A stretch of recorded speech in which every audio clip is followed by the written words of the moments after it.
आप सबको जय मसीह की। जैसे कि हम लोग बाइबल कोर्स कर रहे हैं और रोज़ाना हम एक अध्याय पढ़ रहे हैं।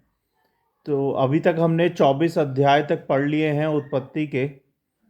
और आज हम पढ़ेंगे 25 अध्याय 1 से लेके 34 पद तक, और जानेंगे कि ये पद हमें क्या सिखाना चाहता है, ये अध्याय हमें क्या सिखाना चाहता है ना। तो और कल मैंने यूथ क्लास ली थी। जैसे कि हमने यूथ क्लास शुरू की है, हर संडे को हम यूथ क्लास करेंगे। कल पहला चैप्टर था और मैं उम्मीद कर रहा हूँ कि बच्चे लोग सीख रहे हैं यूथ क्लास से। जिन्होंने भी सुना है, देखा है, उनसे रिक्वेस्ट है कि वो हर संडे को सेम टाइम में आएं और जाने कि यूथ को क्या क्या आवश्यकता है इस उम्र में, है ना। बड़ा मज़ा आएगा। आइए हम इससे पहले कि उत्पत्ति के 25 अध्याय में जाएं, छोटी सी प्रार्थना करते हैं। सर्वशक्तिमान हमारे अनुग्रहकारी पिता, राजाओं के राजा प्रभु यीशु, हम सब मिलकर धन्यवाद देते हैं प्रभु कि आपने हमें संभाला है, हर वक्त हमारा ख्याल रखा है। सुबह से शाम तक आपने हमारा ध्यान रखा है प्रभु, इसके लिए धन्यवाद परमेश्वर। आपने हमें खाने को, पहनने को, रहने को दिया है, इसके लिए धन्यवाद प्रभु। धन्यवाद कि आप हमारे पिता परमेश्वर है, आपने हमें चुना है प्रभु। धन्यवाद प्रभु कि आपने हमारे परिवारों की रक्षा की है, हमारे परिवार की रक्षा की है, हमारी रक्षा की है, इसके लिए धन्यवाद प्रभु। मैं विनती प्रार्थना करना चाहता हूँ प्रभु कि जो लोग मुझे सुन रहे हैं, देख रहे हैं, हम सबको बुद्धि समझ ज्ञान दे के हम आपके वचनों को पढ़ के, सुन के समझ पाएँ और दूसरों को बता पाएँ और उस पर चलने वाले बने प्रभु जी। हम सब की सहायता करें और शैतान की देखी अनदेखी शैतानी शक्तियों से हम सबको बचाएं। हमारी वीडियो सभा को बचाएं प्रभु जी, और सहायता करें प्रभु के अभी कुछ लोग देख रहे हैं, आने वाले समय में बहुत लोग देखें इस वीडियो को और बहुताई से आपका वचन फैले प्रभु जी। हम सब की सहायता करें, पढ़ने में, सुनने में, समझने में प्रभु, हम सब की सहायता करें। मेरे मुंह के शब्द आपको ग्रहण योग्य हो प्रभु जी। हे पिता परमेश्वर, हम आपसे सहायता चाहते हैं इस वीडियो सभा में, प्रभु यीशु मसीह के नाम से, आमीन। तो उत्पत्ति 25 अध्याय पढ़ेंगे। अगर आप लोगों के पास बाइबल है तो बाइबल निकाल लें, अगर नहीं है तो कोई बात नहीं, आप मुझे सुन सकते हैं। 1 से लेकर 34 पद है, 25 उत्पत्ति 25 अध्याय। तब इब्राहिम ने एक और पत्नी ब्याह ली जिसका नाम कतूरा था, और उससे जिम्रान, योसान, मदना, मिधान, यशबाक और शून्य उत्पन्न हुए। और योशान से साबा और ददान उत्पन्न हुए, और ददान के वंश में असूरी, लतूसी और लुम्मी लोग हुए। और मिधान के पुत्र एपर, हनोक, अबीदा और एल्दा से सब कतूरा के संतान हुए। इसहाक को तो इब्राहिम ने अपना सब कुछ दे दिया, पर अपनी रखेलियों के पुत्रों को कुछ कुछ देकर अपने जीते जी अपने पुत्र इसहाक के पास से पूरब देश में भेज दिया। इब्राहिम की सारी अवस्था 175 वर्ष की हुई, और इब्राहिम का दीर्घायु होने के कारण अर्थात पूरे बुढ़ापे की अवस्था में प्राण छूट गया, और वह अपने लोगों में जा मिला। और उसके पुत्र इसहाक और इस्माइल ने हित्ती सोहर के पुत्र एप्रोन की मार्मे के सम्मुख वाली भूमि में जो मकपेला की गुफा थी, उसमें उसको मिट्टी दी गई। अर्थात जो भूमि इब्राहिम ने हित्तियों से मोल ली थी, उसी में इब्राहिम और उसकी पत्नी सारा दोनों को मिट्टी दी गई। इब्राहिम के मरने के पश्चात परमेश्वर ने उसके पुत्र इसहाक को, जो लहरोई नाम कुएं के पास रहता था, आशीष दी। इब्राहिम का पुत्र इज़राइल, जो सारा की लड़की हाजिरा मिस्री से उत्पन्न हुआ था, उसकी ये वंशावली है। इज़राइल के पुत्रों के नाम और वंशावली ये है, अर्थात इस्माइल का जेठा पुत्र नबायोत, फिर केदार, अब्देल, मिबसाम, मिस्मा, दूमा, मस्सा, हदर, तेमा, यतुर, नपीस और केदमा। इस्माइल के पुत्र यही हुए और इन्हीं नामों के अनुसार इनके गांव और छावनियों के नाम भी पड़े, और ये ही 12 अपने अपने कुल के प्रधान भी हुए। इज़राइल की सारी अवस्था 137 वर्ष की हुई, तब उसके प्राण कुछ छूट गए और वह अपने लोगों में जा मिला, और उसके वंश हवीला से सूर तक, जो मिस्र के सम्मुख अस्सुर के मार्ग में हैं, बस गए, और उनका भाग उनके सब भाई बंधुओं के सम्मुख पड़ा। इब्राहिम के पुत्र इसहाक की वंशावली ये है। इब्राहिम से इसहाक उत्पन्न हुआ, और इसहाक ने 40 वर्ष का होकर रिबका को, जो दो जो पद्दन राम के वासी अरामी बेतूल की बेटी और अरामी लबान की बहन भी ब्याह लिया। इसहाक की पत्नी तो बांझ थी, सो उसने उसके निमित्त यहोवा से विनती की। यहोवा यहोवा ने उसकी विनती सुनी, सो उसकी पत्नी रिबका गर्भवती हुई, और लड़के उसके गर्भ में आपस में लिपट के एक दूसरे को मारने लगे। तब उसने कहा, मेरी मेरी जो ऐसी ही दशा रहेगी तो मैं क्यों कर जीवित रहूंगी? और वह यहोवा की इच्छा पूछने को गई। तब यहोवा ने उससे कहा, तेरे गर्भ में 2 जातियां हैं, और तेरी कोख से निकलते ही 2 राज्य के लोग अलग अलग होंगे, और एक राज्य के लोग दूसरे से अधिक सामर्थी होंगे, और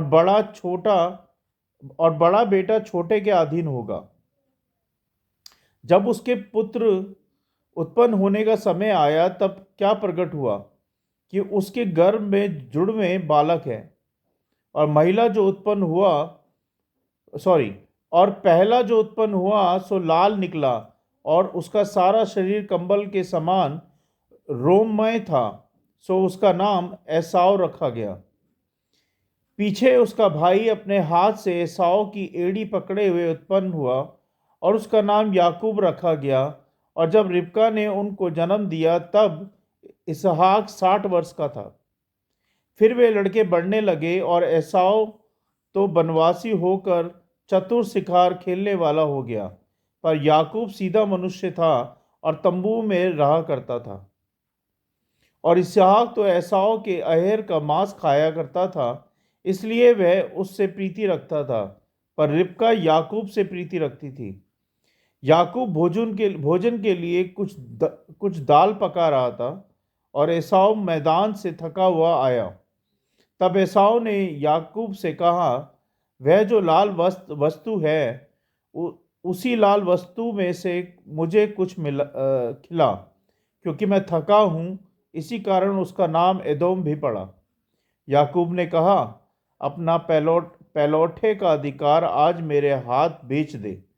एसाव ने कहा, देख, मैं तो अभी मरने पर हूँ, सो पहलौठे के अधिकार से मेरा क्या लाभ होगा? याकूब ने कहा, मुझसे ये अभी शपथ खा। सो उसने उससे शपथ खाई, और अपना पहलौठे का अधिकार याकूब के हाथ बेच डाला। इस पर याकूब ने एसाव को रोटी और पकाई हुई मसूर की दाल दी, और उसने खाया पिया, तब उठकर चला गया। सो एसाव ने अपना पहलौठे का अधिकार तुच्छ जाना। परमेश्वर के वचन को पढ़े जाने और सुने जाने पर आशीष दे। आइए, हमने अभी वचन पढ़ा 1 से लेके 25 पद तक। अध्याय अध्याय हमने पढ़ा अध्याय 25 पद से। हमने पढ़ा अध्याय 25। एक सेकेंड।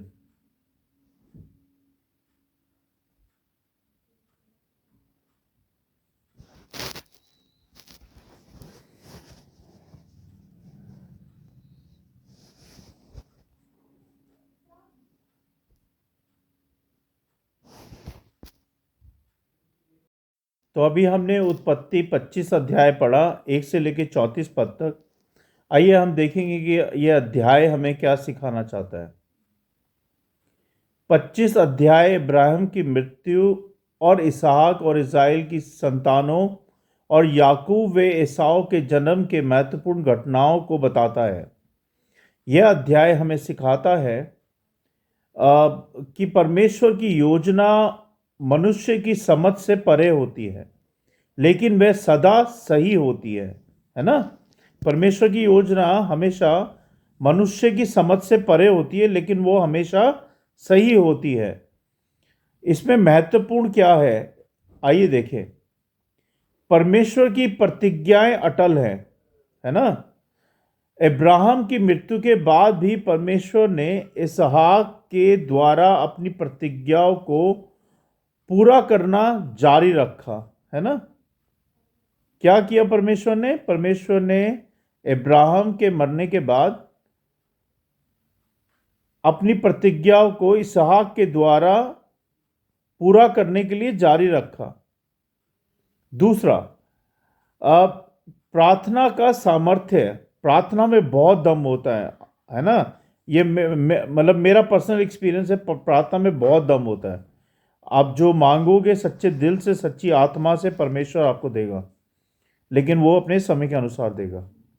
इसहाक और रिबका ने शैतान के लिए परमेश्वर से प्रार्थना की, है ना। सॉरी, इसहाक और रिबका ने संतान के लिए परमेश्वर से प्रार्थना की और परमेश्वर ने उन्हें याकूब और एसाव के रूप में 2 पुत्र दिए। तो यहां पे क्या दिखाता है कि प्रार्थना का सामर्थ्य देखो कितना है, कि जब रिबका ने प्रार्थना की तो उसको 2 पुत्र दिए परमेश्वर ने। कितना दम है प्रार्थना में। इसलिए मैं आपसे कहता हूं, प्रार्थना करो। कोई भी चीज चाहिए आपको, प्रार्थना करो, परमेश्वर से प्रार्थना करो और परमेश्वर आपको जरूर देंगे। प्रार्थना में, प्रेयर में बहुत दम होता है। और ना कि अपने लिए, दूसरों के लिए भी प्रार्थना करो, है ना। दूसरों के दुख दर्दों के लिए भी प्रार्थना करो। तीसरा हम देखेंगे इसमें कि सही और गलत का चुनाव करने से क्या प्रभाव होता है ना। एसाव ने अपने पहलौठे होने के अधिकार को हल्के में लिया। उसके बाद क्या हुआ, जबकि याकूब ने इससे महत्व दिया।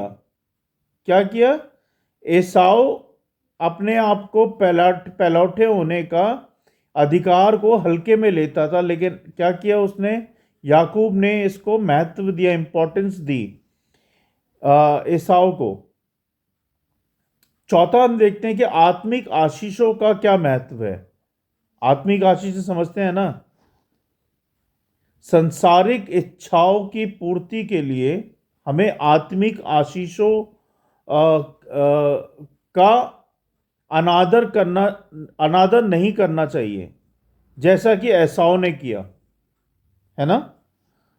संसारिक इच्छाओं की पूर्ति करने के लिए हमें आत्मिक आशीषों का अनादर नहीं करना चाहिए, लेकिन जैसे कि एसाव ने किया था। जब परमेश्वर हमें आशीषें देते हैं, वो भी आत्मिक, तो हमें उसका अनादर नहीं करना चाहिए, है ना, उसको स्वीकार करना चाहिए। परमेश्वर की योजनाएं अद्वितीय होती है ना। परमेश्वर ने पहले ही भविष्यवाणी कर दी थी कि बड़ा पुत्र छोटे की सेवा करेगा, जिससे यह स्पष्ट होता है कि परमेश्वर का चुनाव मनुष्य के विचारों से भिन्न होता है कि नहीं होता, क्योंकि वो परमेश्वर हैं।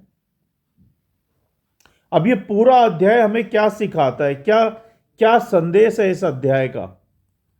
इस अध्याय का संदेश ये है कि परमेश्वर हमसे धैर्य, विश्वास और सही चुनाव की अपेक्षा करते हैं। क्या करते हैं परमेश्वर हमसे क्या चाहते हैं। परमेश्वर हमसे चाहते हैं कि हम धैर्य रखें कठिन समय में, और परमेश्वर पर विश्वास रखें और सही चीज का चुनाव करें और अपेक्षा करते रहें, है ना। हमें सांसारिक लाभ की बजाय आत्मिक आशीषों को प्राथमिकता देनी चाहिए।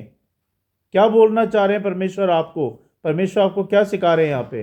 परमेश्वर ये सिखा रहे हैं कि हमें सांसारिक लाभ, धन संपत्ति, है ना, मकान, दुकान, प्रॉपर्टी, सोना चांदी, इन सब लाभों की बजाय हमें आत्मिक आशीषों पे प्राथमिकता देनी चाहिए। यानी कि उन पे ध्यान देना चाहिए, आत्मिक आशीषों पे।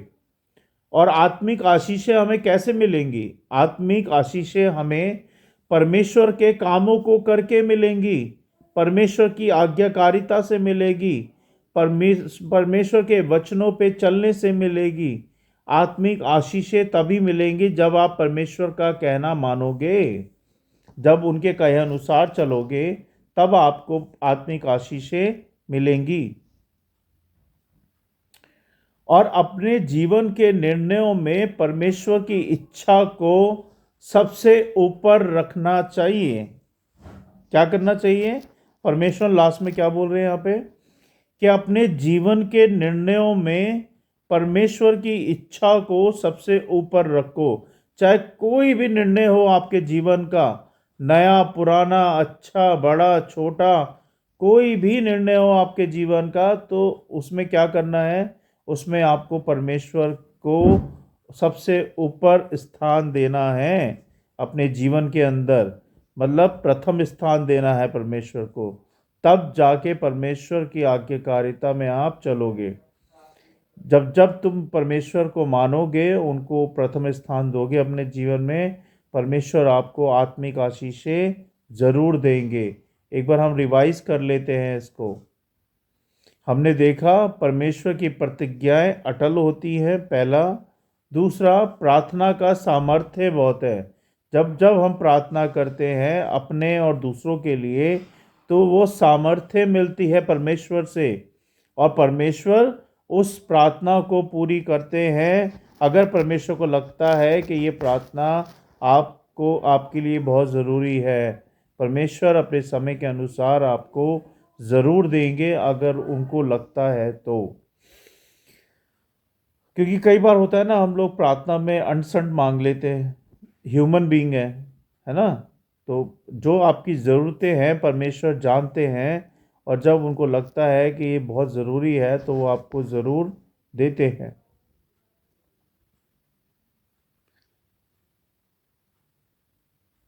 सही और गलत के चुनाव से क्या प्रभाव पड़ता है ये देखा हमने, है ना। जब हम अपने जीवन में कोई सही और गलत का हम गलत का चुनाव कर लेते हैं, तो उसके उसके परिणाम ना कि आपको, आपके परिवार को भी झेलने पड़ते हैं।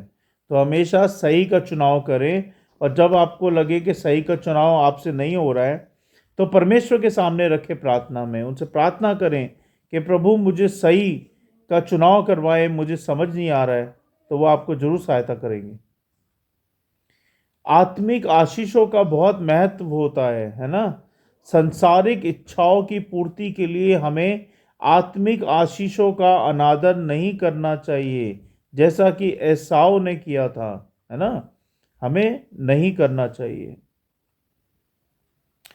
परमेश्वर की योजनाएं, परमेश्वर की योजनाएं जो हमारे लिए होती हैं, वो क्या होता है? सर्व उत्तम होती है, मतलब कि बहुत अच्छी होती है जो परमेश्वर की योजनाएं होती हैं, और बिल्कुल करेक्ट होती है और सही होती है। लेकिन हमारी योजनाएं कभी सही होती है तो कभी बहुत गलत होती है, क्योंकि हम लोग परफेक्ट नहीं हैं, जैसे परमेश्वर परफेक्ट है। तो इसीलिए हमें जब भी योजनाएं बनानी है तो परमेश्वर को पूछना है, प्रार्थना के द्वारा परमेश्वर के सामने अपनी योजनाओं को रखना है। और जब जब आप ऐसा करोगे, तो आपकी योजनाएं जो आप बनाना चाहते हो या करना चाहते हो अपने जीवन में, आप सफल हो जाओगे, जब जब आप परमेश्वर के सामने उस योजना को रखोगे।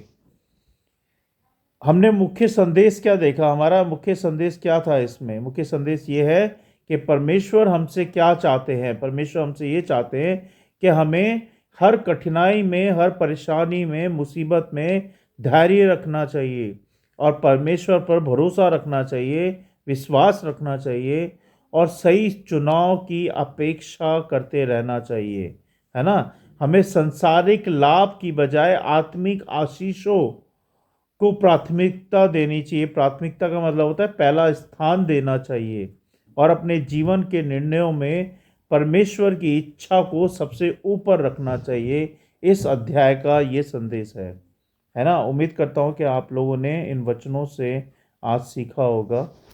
और आप लोगों के अगर कुछ क्वेश्चन हैं, कुछ पर्सन है जो आप मुझसे पूछना चाहते हैं, तो आप मुझे मैसेज करके पूछ सकते हैं।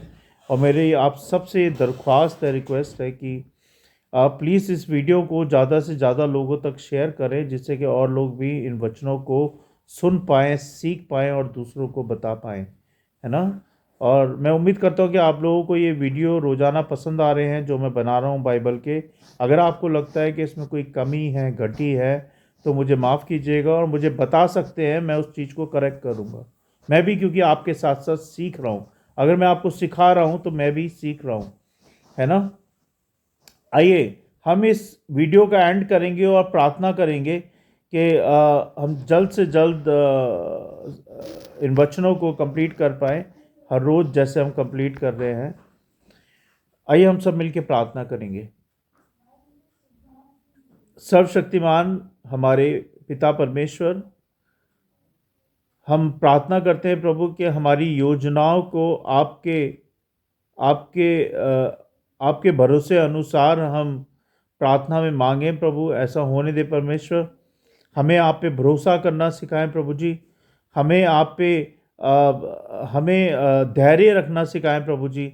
हमें अपेक्षा करना सिखाएं प्रभु जी। हमें अपने वचनों पे चलना सिखाएं प्रभु जी। हमें आपके कहे अनुसार हर बात में चलना सिखाएं प्रभु जी। ऐसा होने दे परमेश्वर।